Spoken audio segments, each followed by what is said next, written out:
বাংলাদেশের আলেম ওলামারা যদি ঐক্যবদ্ধ থাকে আর তাদের ভিতরে যদি মায়া মহাব্বত থাকে আর সবাই যদি চিন্তা করে আল্লাহ সুবহানাহু ওয়া তাআলা একটি নীতিমালা, যে নীতিমালাটা হচ্ছে যে আমরাই তো উত্তম জাতি, কুনতুম খায়রা উম্মাতিন উখরিজাত লিন-নাস, আমরাই তো উত্তম জাতি। আমরা যদি সৎ কাজে আদেশ দিই, অসৎ কাজে বাধা দিই, যদি আমরা সৎ কাজে যদি আদেশ দিই, অসৎ কাজে বাধা দিই, তাহলেই তো একজন জাতি, একটি উম্মাহ মুক্তি পাবে।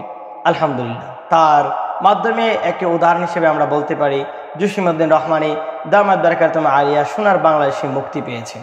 আমরা লক্ষ্য করে দেখতে পেরেছি সোনার বাংলাদেশে আলেম ওলামাদের ভূমিকা কেমন।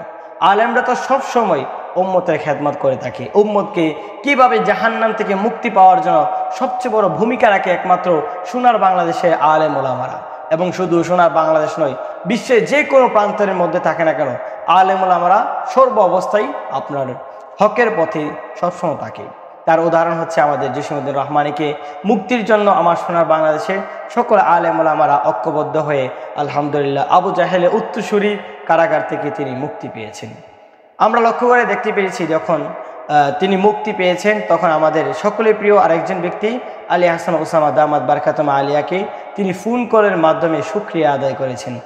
আলী হাসান ওসামা তিনি এই কথাটাই চমৎকারভাবে বলেছেন যে আল্লাহ সুবহানাহু ওয়া তাআলা যে তাকে মুক্তি করেছেন, এটা হচ্ছে সবচেয়ে বড় আমাদের নিয়ামত। কেননা এই মানুষটা ইসলামের জন্য তার সব কিছু হারিয়েছেন, এতটা কোরবানি আমি মনে হয় না আর কেউ করেছেন।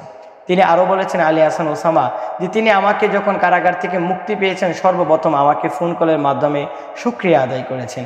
এটাই তো আমরা চেয়েছিলাম, একজন আলেম আরেকজন আলেমের জন্য ঝাঁপিয়ে পড়বে, একজন আলেম আরেকজনের আলেমের মুক্তির জন্য সবসময় ঝাঁপিয়ে পড়বে। তিনি বলেছিলেন যেভাবে আমার কাছে শুকরিয়া আদায় করেছিলেন, আমরা তার প্রত্যাশা আল্লাহ সুবহানাহু ওয়া তাআলার কাছ থেকে চাই।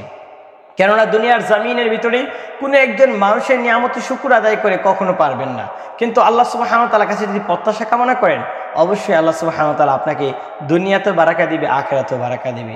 সেই প্রত্যাশাই আমাদের প্রিয় রাহবাররা করেছেন।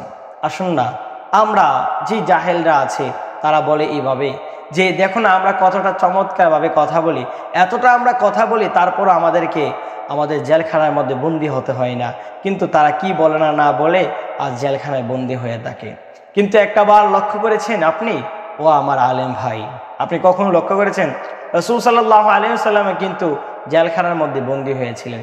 তাহলে বোঝা যায় যারা হকের পথে ছিলেন, যারা হকের আওয়াজ দেন তারাও জেলখানায় বন্দি হয়। তাই আসুন আমরা জেলখানায় যখন আমরা বন্দি হই আমরা মিষ্টি বিতরণ করবো না, বরং আমরা তার বিপদ আপদে সবসময় ঝাঁপিয়ে পড়বো।